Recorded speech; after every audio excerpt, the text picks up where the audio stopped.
Bueno, en esta clase vamos a ver eh, el capítulo 2 de Inocencia y Culpabilidad. Les recomiendo, más allá de la explicación de esta clase, que lean especialmente la última parte que no está en este video, porque ahí lo que propongo es un análisis de algunas noticias y de algunos comentarios de lectores de ciertos diarios que permiten ilustrar el concepto de círculo hermenéutico que vamos a ver en esta clase. Bueno, llevamos dicho en las dos clases anteriores que la prensa sensacionalista ha llevado adelante cierta enseñanza acerca de las violencias contemporáneas. Hay temas que la gente no conoce y sin embargo se informa a través de los medios y de esa forma, en lugar de conocer, cree conocer. Así llegamos a un punto en el que la representación de la inseguridad urbana tiene víctimas, antihéroes y malvados identificados en sectores sociales específicos. Las víctimas en general son los ancianos o las personas débiles. Los antihéroes son la policía y los jueces, y los malvados, bueno, son casi siempre los, eh, digamos, los pibes chorros, para decirlo así rápidamente. Fíjense que cuesta presentarlos de una manera tan directa como pibes chorros. Uno tiene que decir jóvenes, con baja escolaridad, de barrios humildes, de sectores populares, etc. Lo cierto es que los inocentes sobrellevan una vida interrumpida por daños colosales que amenazan con extenderse ilimitadamente. Esa es la representación de la prensa sensacionalista. No se trata de dar la noticia, se trata de generar consternación, indignidad en torno a las víctimas. Esto hace todavía más atractivo el discurso, o lo que vamos a ver ahora, las leyendas mediáticas de la inseguridad. Los causantes de esos daños, es decir, los pibechorros, que no son los únicos delincuentes según el Código Penal, hay otros delincuentes, están, bueno, los femicidas, los estafadores, eh, los que transgreden normas de tránsito y manejan alcoholizados o conducen a altísima velocidad, etc. La prensa sensacionalista no pone el foco tanto en la condena o la cárcel a la que son conducidos los culpables, sino fundamentalmente eh, son presentados aquellos que eluden el castigo, aquellos que son indultados o excarcelados, y de esta forma da la sensación de que nunca termina su ciclo delictivo. ¿Por qué? Por un fenómeno que vamos a ver ahora que es el esencialismo. No se toma al delincuente en su dimensión humana, contradictoria, existencial, sino que se lo toma como una especie de concepto arquetípico que refleja rasgos uniformes e inmodificables. El cómplice o impotente, el cómplice, digamos, por indolencia o por impotencia es el Estado, que gestiona un sistema judicial y fuerzas de seguridad inoperantes, ineficaces y el marco normativo criminal y correccional es insuficiente para atender la gravedad de los problemas que la prensa sensacionalista se encarga de magnificar. Aclaremos, no es que el delito no existe, no es que no hay delincuentes. El problema no está en lo que hay, sino en cómo se lo representa. Y esa representación impide una comprensión más profunda, más clara, más útil para resolver el problema. Bueno, me apresuro a aclarar una cuestión. La crónica es lo que nosotros leemos en el diario, pero nadie recuerda una crónica en particular. Las crónicas se condensan en recuerdos, en memorias que tergiversan, confunden, amplían y debilitan elementos de las crónicas. La crónica periodística la escribe un profesional. Las leyendas mediáticas se van no escribiendo, sino que se van alimentando, se van transmitiendo por, si bien se llaman leyendas, no son para leer, son para escuchar. Y se van alimentando por la creatividad de las personas que las ponen en circulación. Pensemos esto, las leyendas no se originan en el fondo de nuestro pasado neolítico, sino que se originan al calor de lo que leemos y de lo que la televisión nos da, de las informaciones que nos llegan. Se configuran y se transforman en las dinámicas hermenéuticas de nuestra vida cotidiana, las leyendas. Hay la intoxicación del sensacionalismo, la trivialización de la criminología represiva y otros ingredientes de las crónicas policiales van a favorecer el consenso imaginario en torno a soluciones mágicas para problemas angustiosos, pero planteados con el apuro y la superficialidad del espectáculo, digamos, de la prensa sensacionalista. Las narrativas legendarias no son necesariamente falsas. Se han fortalecido al calor de los conflictos reales.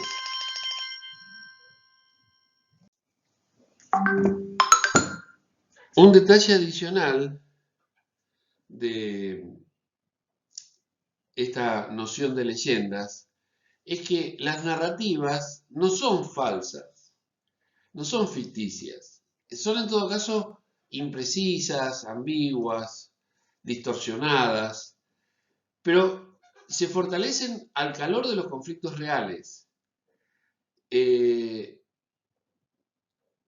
No son distorsivas en cuanto pretenden resolver los conflictos que la sociedad exige resolver. Entonces, más que intentar contar una historia, las leyendas lo que intentan es manejar un estado de angustia. Son, en ese caso, las leyendas un dispositivo cultural. Expresan y representan el mundo conflictivo y cambiante.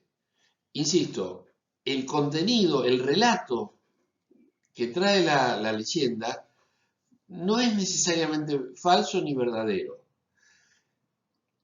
Lo que importa es el contenido sobre el que se construyen hechos del mundo real y la leyenda pretende resolver, no tanto prácticamente, sino manejar, en el sentido psicológico del término, elaborar los problemas concernientes a las contrariedades existenciales de la gente. Las leyendas mediáticas de la inseguridad, que es el tema del libro que estamos leyendo, resultan de eslabonar, de condensar crónicas policiales en una especie de microrelato. ¿Sí? Es decir, sin demasiadas precisiones, sin demasiados firuletes. Pero a pesar de sus versiones diferentes, lo que caracteriza a la leyenda mediática es la reducción de la problemática de las violencias contemporáneas a cuestiones delictivas típicamente expuestas en las crónicas de la prensa gráfica y televisiva. Las leyendas de inseguridad son, por así decir, una manifestación, un emergente del sensacionalismo mediático. Solo que no lo vamos a encontrar en los medios, sí en los consumidores de los medios. Por eso vamos a separar, siguiendo la teoría hermenéutica, estas tres etapas: la prefiguración, la configuración y la transfiguración. A estas las vamos a llamar mímesis 1, mímesis 2 y mímesis 3. La mímesis 1 equivale a la perpendicularidad y a otras nociones aplicables de geometría. Por ejemplo, para hacer una pared bien hecha, el albañil tiene que seguir reglas que lo exceden y que incluso exceden a su grupo social. Por ejemplo, la noción de perpendicularidad. El albañil aplica la geometría, no podría hacer una pared violando las normas geométricas. El mundo de la acción no contiene en sí mismo comienzos y finales en el sentido estricto de que las narrativas crean comienzos y finales, sino que el mundo de la acción está organizado de un modo prenarrativo en lo estructural, lo simbólico y lo temporal. Son las tres dimensiones de la prefiguración. Hay algo que ocurre, un significado de lo que ocurre y un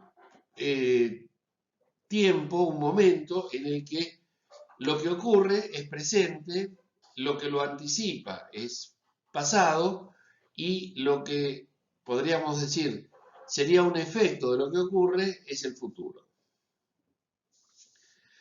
Distinguimos una acción, por ejemplo arrancar una manzana del árbol, con respecto a la mera ocurrencia de un hecho. Vamos a suponer la caída espontánea de la manzana.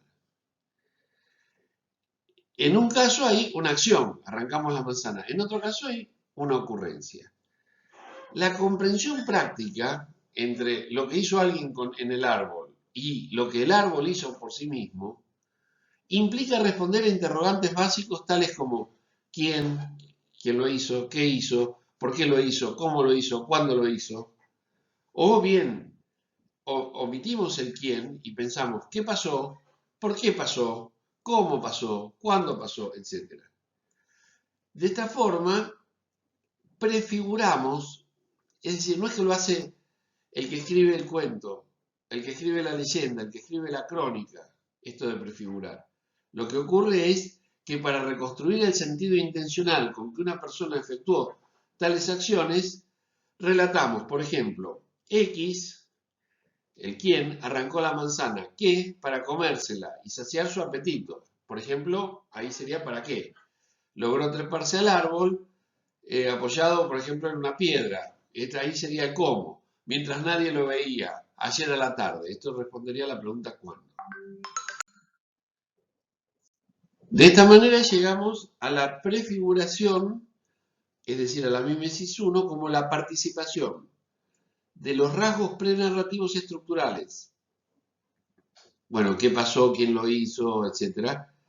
Simbólicos, qué sentido tenía esa intención, logró cumplirla, qué efectos tuvo, etcétera. Y temporales, cuándo ocurrió, cuánto tardó en ocurrir, etcétera. Estos rasgos prenarrativos del mundo de la acción en la prefiguración del relato.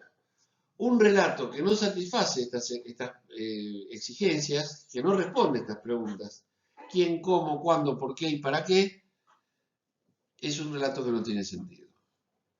Para imitar o representar una acción necesitamos, en primer lugar, comprender previamente en qué consiste el obrar humano, su semántica, es decir, su valor simbólico, su temporalidad, es decir, cuándo ocurrió, qué pasaba antes y qué pasó después.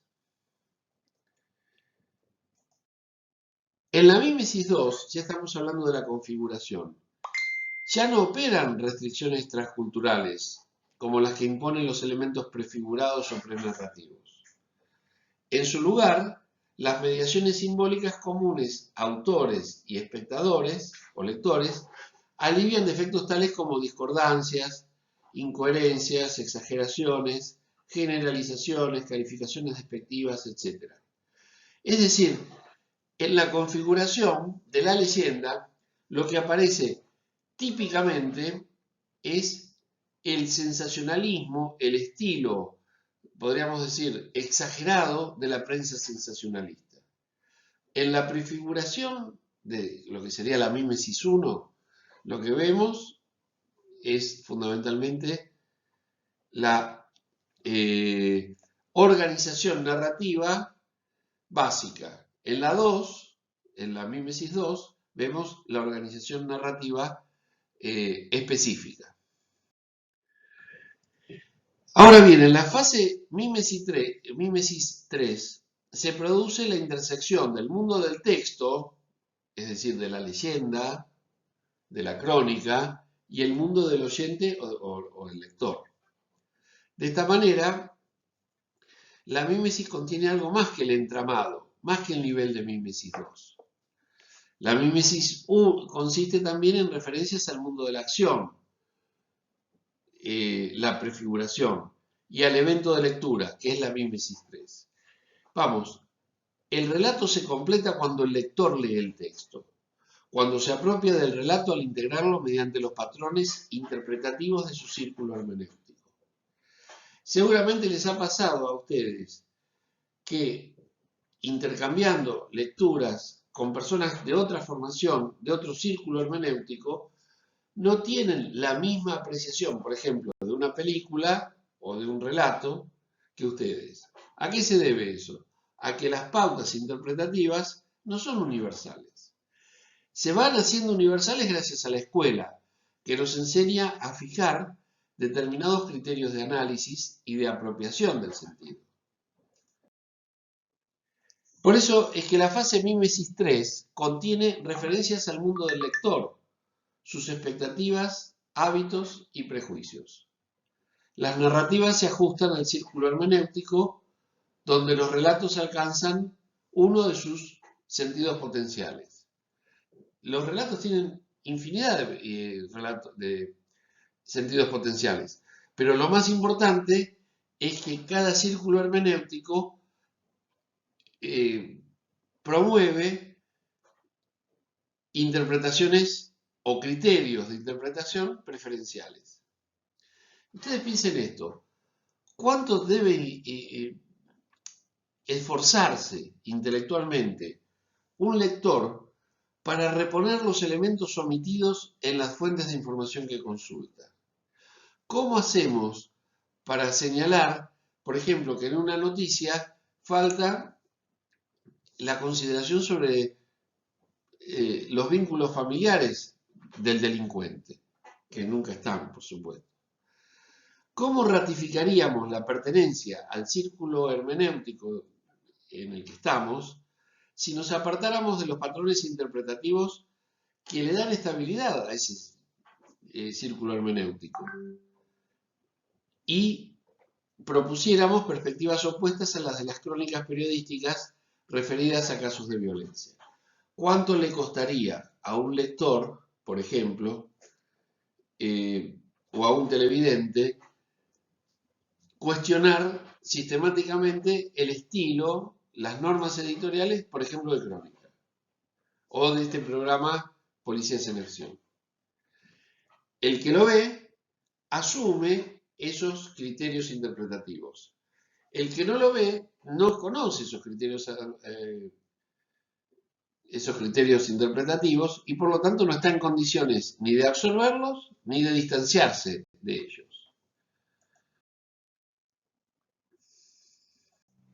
Esto explica por qué las leyendas mediáticas de la inseguridad circulan con fluidez, porque representan al otro exclusivamente en el escenario complejo de los delitos, la complicidad, la ineficacia institucional, y de esta manera los estigmatiza al otro con todo el vigor que confiere su identificación como siempre culpables, siempre culpables.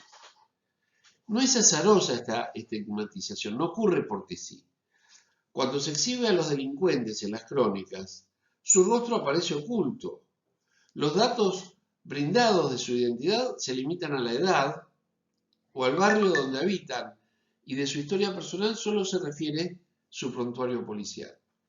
Es decir, se cosifica al otro en la leyenda mediática, pero porque ya viene cosificado en la crónica, que es, si se quiere, algo así como la mímesis 1 de este círculo hermenéutico.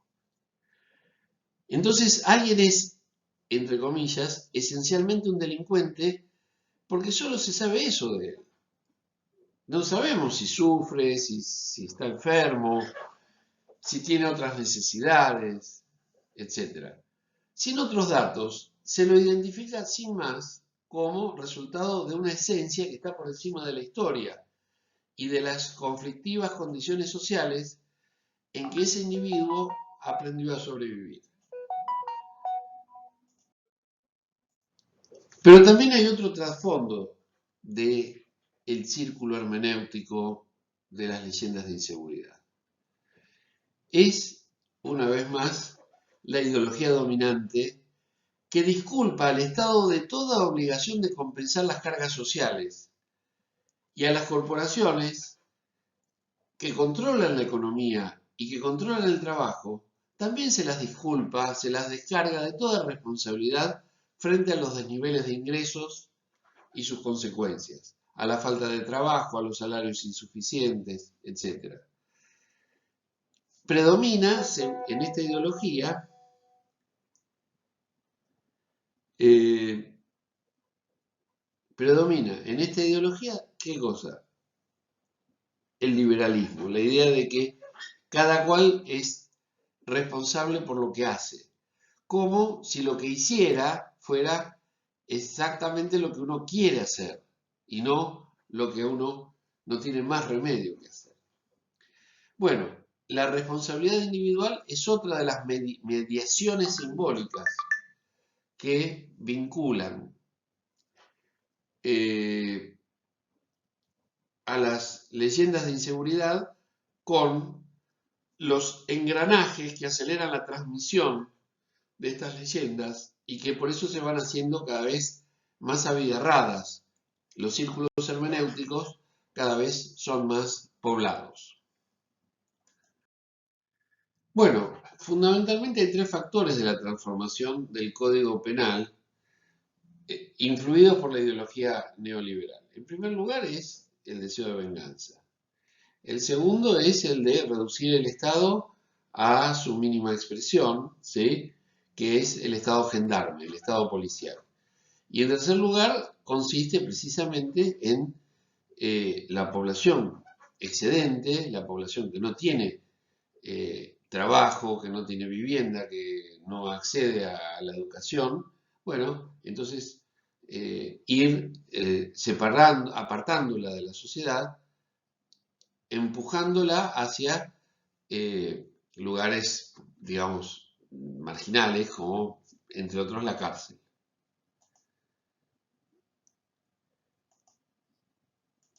La pretensión de ratificar simbólicamente el poder soberano del Estado, que es lo que estuvimos viendo, y la ritualidad de una espontánea solidaridad mecánica. Si no pueden contribuir con las cargas sociales, bueno, que se vayan. Para terminar, hablemos un poquito del esencialismo. Es un error básico. El esencialismo considera que la única causa del delito es que hay individuos que se portan mal. No es la consecuencia de condiciones sociales, porque siempre hay gente que igual está mal y no comete delitos. Sin embargo, esta representación de las violencias contemporáneas fortalece las convicciones maniqueas del círculo hermenéutico, donde las crónicas son transformadas en leyendas. La estigmatización consiste en poner una etiqueta que daña moral y socialmente a ciertos grupos de personas, permite señalar dónde están los malos, se los estigmatiza, se los señala. ¿Dónde están los buenos? ¿Y quiénes son unos y otros? Según el cálculo oportunista de la crónica policial, el gobierno, la policía y los jueces, no importa que todos sean miembros del Estado, son cómplices por acción, omisión o ineficacia. Lo que nos sirve finalmente es el Estado. El Estado no sirve para nada. Sin embargo, se le pide que sea más eficiente su gestión policial, su gestión represiva.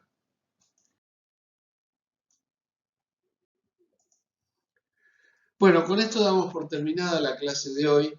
Seguiremos dentro de 2 semanas.